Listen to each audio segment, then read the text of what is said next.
जय श्री कृष्ण मित्रों। शिव शक्ति एस्ट्रोलॉजी और ज्योतिष बाय श्री में आपका स्वागत है। ये दोनों हमारे चैनल चल रहे हैं। इसमें आपको मैं ज्योतिष संबंधी संपूर्ण जानकारी दे रहा हूँ। चाहे ज्योतिष गणना है, फलादेश करना है, ग्रह गोचर है, मुहूर्त निकालना है, विवाह विचारना है, ज्योतिष संबंधी संपूर्ण जानकारी आपको दी जा रही है। यदि आपको किसी प्रकार की कोई परेशानी है, संतान संबंधी है, रोजगार संबंधी है, पत्नी संबंधी है या आर्थिक संबंधी कोई दिक्कत है, शत्रुओं से कोई परेशानी है, इससे संबंधी कोई प्रश्न आप पूछना चाहते हैं, हमारा मोबाइल नंबर हर वीडियो में चलता ही रहता है। वही मेरा व्हाट्सएप नंबर भी है, उससे भी आप लोग संपर्क कर सकते हैं और संपूर्ण जानकारी आप लोग प्राप्त कर सकते हैं। श्री कृष्ण मित्रों, शिव शक्ति एस्ट्रोलॉजी में आपका स्वागत है। जैसे मैं आपको कुंडली विश्लेषण सिखा रहा हूं कि कुंडली का विश्लेषण कैसे करें, उसका प्रेडिक्शन कैसे करेंगे, आज इसी में हम आगे चलते हैं। आज का विषय हम लेते हैं, माना किसी जातक की कुंडली हमारे पास आई और विवाह के बारे में पूछता है, गुरु जी देखिए हमारे बच्चे की कुंडली में या कन्या की कुंडली में विवाह योग कब है। तो सबसे प्रथम आपका कर्तव्य हो जाता है, कुंडली का आप जब विश्लेषण करेंगे उसमें देखिए बच्चे के भाग्य में विवाह है या नहीं है। सर्वप्रथम तो हमें यही देखना चाहिए कि उसके भाग्य में विवाह का सुख है या नहीं है, कोई विवाह में बाधा तो नहीं आ रही। अगर विवाह है तो कब होगा, क्या होगा, किस दिशा में होगा, कब होगा, ये सब को भी विचार किया जाता है, जिसके विषय में मैंने आपको बताया भी है और नहीं तो मैं आपको पुनः बता दूंगा।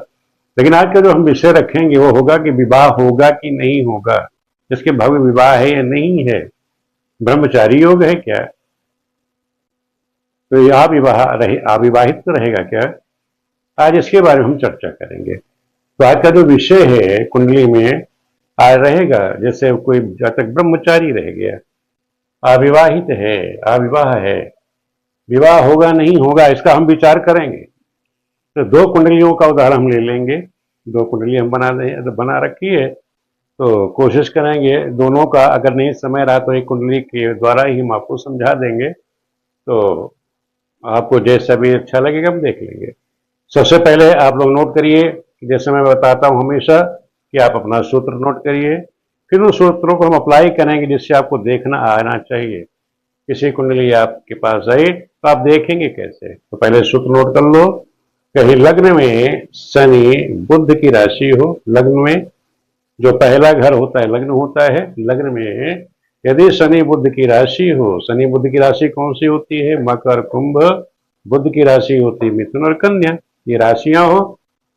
लग्नेश जो लग्न का स्वामी है उस पर बुध या शनि की दृष्टि पड़ रही हो, या बुध राशिस्थ हो, कौन, या तो लग्न में किसके, या बुध राशिस्थ हो, जो लग्न में शनि बुध की राशि हो, लग्नेश जो है या तो लग्नेश जो बुध की राशि में बैठा हुआ हो, तो भी क्या होगा, ऐसे जातकों का विवाह नहीं होता है। दूसरा सूत्र नोट कर लीजिए, सप्तम स्थान में शनि बुध बैठा हो, सातवां जो स्थान है सप्तम घर है, भाव है, उसमें शनि बुध बैठा हो, या इनकी राशि हो, शनि बुध की राशि मैंने बताया कि मकर कुंभ मिथुन और कन्या राशि हो, और मंगल दूषित हो, मंगल पीड़ित हो, तो भी विवाह का योग नहीं बनेगा। नेक्स्ट सूत्र समझ लीजिए, तीसरा, यदि सप्तमेश मंगल से दृष्टि हो, यदि सप्तम भाव का जो स्वामी है उस पर मंगल की दृष्टि पड़ रही हो, या उसकी राशि में बैठा हो, या सप्तमेश जो है मंगल की राशि में से वृश्चिक राशि में बैठा हो, सप्तमेश जो है नीच राशि का हो, जो सप्तम भाव का स्वामी है वो नीच राशि का हो करके यदि वो दूसरे या त्रिक भाव 6, 8, 12 में बैठा हो, तब भी विवाह का योग नहीं होता। ऐसे जातक जो है ब्रह्मचारी रहते हैं, अविवाहित रहते हैं। चौथा सूत्र नोट कर लीजिए, सप्तम भाव का जो कारक है, सप्तम भाव के कारक शुक्र, शुक्र किसके हैं, शुक्र को आप जानते हैं कि शुक्र जो है भोग विलासता का कारक है, भोग विलासता का कारक है। या लड़के की कुंडली हो तो वहां बृहस्पति देख लीजिए, कन्या के बृहस्पति देखे जाते हैं और लड़के के शुक्र देखे जाते हैं।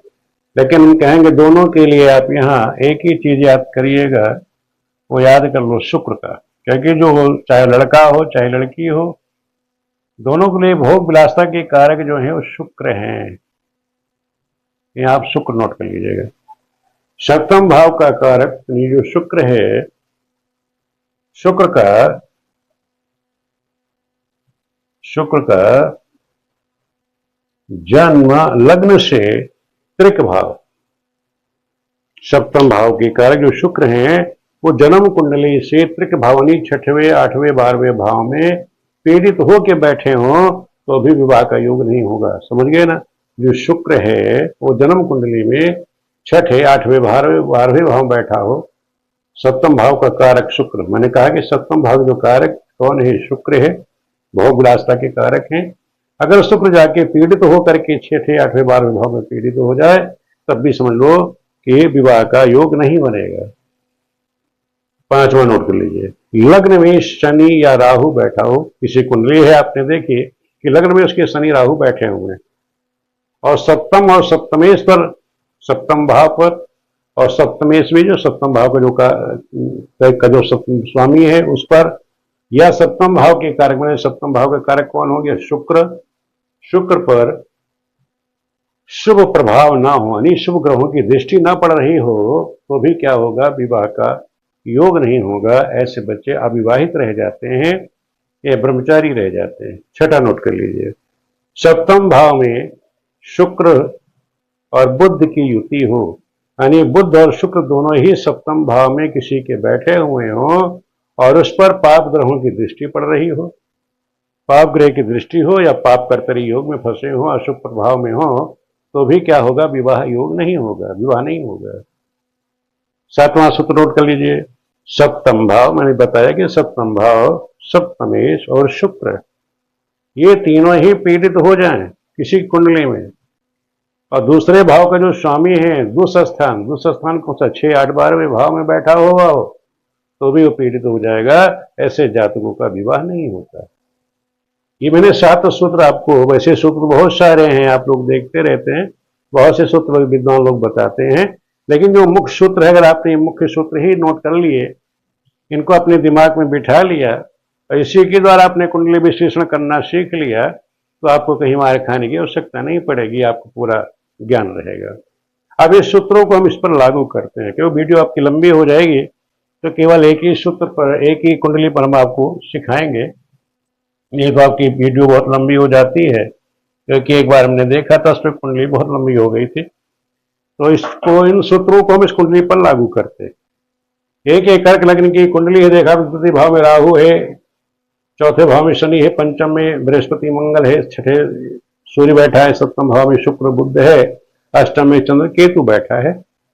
अब इसे कुंडली पर हम इस सूत्रों को लागू करते हैं। क्या इस जातक का विवाह हुआ, नहीं हुआ, ब्रह्मचारी रहा, अविवाहित रहा, क्या है, क्या स्थिति है? मान लो इस तरह कुंडली हमारे पास आ गई विश्लेषण के लिए, हम विश्लेषण करें कैसे? अब हमने देखा, पहला सूत्र लगाते हैं कि लग्न में शनि या बुध की राशि हो। हमने देखा कि लग्न में ना शनि की राशि ना बुध की राशि, तो शनि बुध की राशि लग्न में नहीं है। लग्नेश बुध, जो लग्नेश है वो बुध या शनि से दृष्ट हो। लग्न का स्वामी कौन है? चंद्रमा है, ये बैठा हुआ है, इस पर ना शनि की दृष्टि है ना बुध की दृष्टि है। ये लग्नेश शनि से दृष्ट हो या बुद्धस्थ राशि हो या बुध की राशि में बैठा हुआ हो। कौन? लग्नेश। कह रहा लग्नेश यदि बुध की राशि में हो तो भी विवाह नहीं होगा।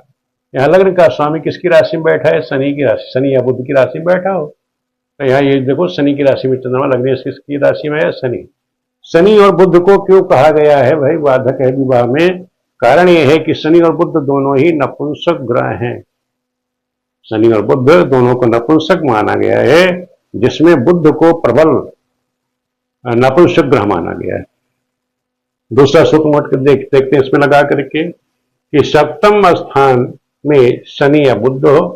अब सप्तम स्थान में शनि या बुध हो, देखो सप्तम स्थान क्या है? शनि बुध है, शनि बुध है या इसकी राशि हो। अब देखो यहाँ पे ये सूत्र पूरा लागू हो रहा है कि सप्तम स्थान में शनि होना या शनि बुध हो, यहाँ बुध देखो बैठा हुआ है, और इसकी राशि हो। इसकी राशि कौन? मकर राशि भी है, शनि की राशि भी है। ये दूषित हो, और मंगल दूषित हो। मंगल दूषित कैसे होगा? ये रहा मंगल, मंगल इधर सूर्य बैठा, इधर शनि बैठा, पाप कर्तरी योग में बैठा हुआ।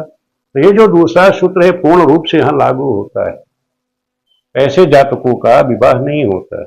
आपने देखा सप्तम स्थान में शनि या बुध होना चाहिए, तो शनि बुध भी बैठा हुआ है। इसकी राशि होनी चाहिए, उसकी राशि मकर राशि होनी चाहिए, मकर राशि भी है, शनि की राशि भी है। और मंगल दूषित हो या मंगल दूषित हो, यह मंगल भी दूषित है, शनि और सूर्य के बीच में पाप कर्तरी योग में फंसा हुआ है, तो इस तरह मंगल दूषित भी हो गया। ये पूर्ण रूप से ये सूत्र यहाँ लागू होता है। यहाँ पर हमने देखा केवल कि वो लग्नेश जो है वो जा करके शनि की राशि में बैठा हुआ, अष्टम में भाव त्रिक भाव में बैठा है, तो एक योग वहां बना। अब यहां हम देखते हैं तीसरा, सप्तमेश मंगल से दृष्ट हो। सप्तमेश इसमें कौन है भाई? सप्तमेश शनि है। सप्तमेश जो है मंगल से दृष्ट हो, मंगल की दृष्टि सप्तमेश पर तो नहीं आ रही है, या इसकी राशि में हो। सप्तमेश किसकी राशि में हो? मंगल की राशि में हो। सप्तमेश कौन है? शनि है। शनि बैठा कहाँ? किसकी राशि में? शुक्र की राशि में बैठा है, ये भी नहीं चल रहा है। सप्तमेश मंगल से दृष्ट हो या इसकी राशि में बैठा हो। वृश्चिक में नहीं है मंगल, शनि नहीं बैठा हुआ, ठीक है, तुला में बैठा है। और सप्तमेश नीच राशि का हो। सप्तमेश किस राशि का है? सप्तमेश उच्च राशि का है यहाँ। और 2 6 8 12 में 2 6 8 12 में केंद्र में बैठा हुआ, तो ये सूत्र इस पर लागू नहीं होता। ये तीसरा जो सूत्र है इस कुंडली पे लागू नहीं। नेक्स्ट देखते हैं हम, ये सप्तम भाव का जो कारक शुक्र है, सप्तम भाव का कारक शुक्र जन्म लग्न से त्रिक भाव में बैठा हो और पीड़ित हो। अब हमने ये देखा कि जो भाई सप्तम भाव का जो कारक शुक्र है वो जो जन्म कुंडली है उससे छठे 8वें 12वें तो नहीं है, बैठा कहाँ है? सब उसी में बैठा, कारकेश कारक भाव में बैठा हो तब भी उस भाव की हानि कर देता है, नुकसान करता है। कोई भी कारक ग्रह हो अपने कारक भाव में बैठा हो तो उस भाव की हानि करता है। यहाँ जो कारकेश शुक्र अपने भाव में बैठा है तो ये भी नुकसान करेगा। और ये भी देख रहे हो आप, यहाँ केतु बैठा है, यहाँ सूर्य बैठा है, भी पाप कर्तरी योग है। तो पाप कर्तरी योग में है तो यहाँ शुक्र भी, ये सूत्र यहाँ लागू हो जाएगा। ये चीज माना जाएगा कि सप्तम भाव का कारक जो शुक्र है जन्म लग्न से 6 8 12 में तो नहीं है, बैठा सप्तम भाव में है, लेकिन वो बैठा है कारक होकर के कारक भाव में बैठा है, इस वजह से उसको दोष लगेगा, केंद्र अधिपति दोष लगता है। और दूसरा कि उस पर ये पाप कर्तरी योग में आ गया है, तो ये सूत्र इस तरह से लगेगा कि पाप कर्तरी योग में शुक्र पीड़ित है। और शुक्र के यहाँ कहाँ बैठा? शनि के ही घर में बैठा हुआ है, और शनि को नपुंसक ग्रह गया है, और नपुंसक ग्रह की यहाँ युति पड़ जाने से यहाँ शुक्र भी अपना जो है अशुभ फल ही देगा। नेक्स्ट समझ लीजिए कि लग्न में अगला सूत्र कहता है लग्न में शनि राहु हो। लग्न में शनि राहु नहीं है, सप्तम और सप्तमेश पर, सप्तम भाव पर और सप्तमेश पर, या सप्तम के कारक शुक्र का प्रभाव ना हो। लग्न में शनि राहु हो, लग्न में शनि राहु तो नहीं है भाई, इस कुंडली में इस तरह का योग नहीं है। सप्तम पर और सप्तमेश पर, सप्तम भाव पर ऐसे कोई ग्रहों की दृष्टि नहीं है, केवल पाप कर्तरी योग है। और सप्तमेश पर, सप्तमेश को है शनि है, शनि पर केवल केतु की दृष्टि पड़ रही है। और सप्तम के कारक जो शुक्र है वो शुभ प्रभाव में, शुक्र कहाँ है? शुक्र भी पाप कर्तरी योग में यहाँ है, वो मुझे बताया पाप करते हैं। ये जो मंगल है ये भी पाप कर्तरी योग में है, तो ये पीड़ित तो हुआ। लग्न में शनि नहीं है लेकिन सप्तम में, एक तो सप्तम भाव आपका पीड़ित हो गया, ये जो सप्तम भाव पाप कर्तरी योग हो गया। सप्तमेश जो शनि है वो सूर्य मंगल पाप कर्तरी, सप्तमेश शनि नहीं, पाप कर्तरी योग में नहीं है। सप्तमेश और सप्तम के कारक जो शुक्र हैं, सप्तम का जो कारक है शुक्र, वही पाप ग्रह के मध्य में आया हुआ, ठीक है। तो यहाँ पर कुछ सूत्र आधार द्वारा लग रहा है, तो इसको हम नहीं लेंगे। नेक्स्ट समझ लीजिए, सप्तम भाव में शुक्र बुध की युति हो। हाँ, ये चीज लग गया यहाँ कि सप्तम भाव में शुक्र बुध की युति हो। यहाँ शुक्र बुध की युति किसमें है? सप्तम भाव में। उस पर पाप ग्रहों की दृष्टि हो, इस पर पाप ग्रहों की दृष्टि तो नहीं पड़ रही है, लेकिन पाप कर्तरी योग में फंसा हुआ है, शुक्र बुध है। पाप में ही मैं बार बार कहना चाह रहा था कि भाई शुक्र बुध की यहाँ युति है, शनि के घर में है, और ये पाप कर्तरी योग में फंसा हुआ। ये सूत्र लागू हो जाएगा, पूर्ण रूप लागू होगा कि सप्तम भाव में शुक्र बुध की युति हो गई, उस पर यानी पाप कर्तरी योग बना हुआ है, और ये शुभ ग्रहों की कोई दृष्टि, यहाँ शुभ ग्रहों की कोई दृष्टि इस पर नहीं है। तो ये जो सूत्र है, छठा सूत्र है, ये भी पूरा इस पर लागू हो गया। दूसरा सूत्र, ये छठा सूत्र पूर्ण रूपेण इस जन्म कुंडली पर लागू है। इस राशि जातक के विवाह में अड़चन और बाधा अवश्य आएगी। फिर उसके बाद है सप्तम भाव। सप्तम भाव पीड़ित है। मैंने बता दिया कि सप्तम भाव भी पीड़ित है क्योंकि पाप कर्तरी योग में है। सप्तमेश शनि है। सप्तमेश शनि पर सप्तमेश शनि पीड़ित है किससे? केतु की दृष्टि पड़ रही है। इस समय सप्तमेश भी पीड़ित है। शुक्र पीड़ित हो, शुक्र को मैंने बताया शुक्र भी पाप कर्तरी योग में यहाँ फंसा पड़ा है, शुक्र भी पीड़ित है। और द्वितीय भाव का जो स्वामी, द्वितीय भाव का स्वामी कौन है? सूर्य है। वो दुष्ट स्थान में हो, दुष्ट स्थान मतलब 6, 8, 12 में हो। तो यहाँ देखो द्वितीय भाव का स्वामी सूर्य है, वो जाकर के कहाँ बैठ गया? यहाँ बैठ गया, छठे भाव में बैठ गया, दुष्ट स्थान में है। तो ये भी सूत्र यहाँ लागू हो जाता है। ये जो तीन है कि सप्तम भाव पीड़ित होना चाहिए, सप्तम भाव आपका पीड़ित हो गया पाप कर्तरी योग के कारण। सप्तमेश शनि है, सप्तमेश शनि पर केतु की दृष्टि है। शुक्र पीड़ित हो, शुक्र मैंने बताया शुक्र भी पीड़ित है। और शुक्र बुद्ध की युति ये भी पीड़ित करता है। और द्वितीय भाव का स्वामी दुष्ट स्थान में हो, 6, 8, 12 में होता, यहाँ दुष्ट स्थान में आकर के द्वितीय बैठा हुआ है। तो ये भी सूत्र यहाँ लागू हो गया। तो हमने देखा इस तरह के ये जो तीन सूत्र तो पूर्ण रूपेण से कुंडली जातक की कुंडली में लग रहे हैं। तो इस तरह से आप कह देते हैं इस जातक को भैया विवाह का सुख नहीं है। आप सीधे कह सकते हो कि भाई मन का जो कारक है, मन का कारक चंद्रमा है, केतु के साथ बैठा है, तो इसका मन ही नहीं कहेगा, इस जातक का विवाह करने का मन ही नहीं कहेगा। दूसरा शनि बताया मैंने, शनि केतु से ही पीड़ित है, तो शनि से पीड़ित हो गया, तो शुक्र भी पीड़ित हो गया, तो बचा क्या? जब ये तीनों चीजें ही पीड़ित है किसी जातक की, ऐसे जातक विवाह करने से मना ही कर देते हैं। ऐसे वो लोग ज्यादातर ब्रह्मचारी रहते हैं, विवाहित ही रहना पसंद करते हैं। इस तरह आप किसी भी कुंडली आपके पास आ जाए तो आप उसका विश्लेषण कर सकते हैं कि उसके भाग में विवाह का योग है नहीं है। तो घबराना नहीं चाहिए, ये सूत्रों को थोड़ा सा ध्यान रखिएगा तो आप अच्छे से अच्छी कुंडली का विश्लेषण कर लेंगे और लोगों को बता सकते हैं कि भाई आपके भाग्य में है क्या। वीडियो देखने के लिए आप सभी मित्रों का बहुत बहुत धन्यवाद।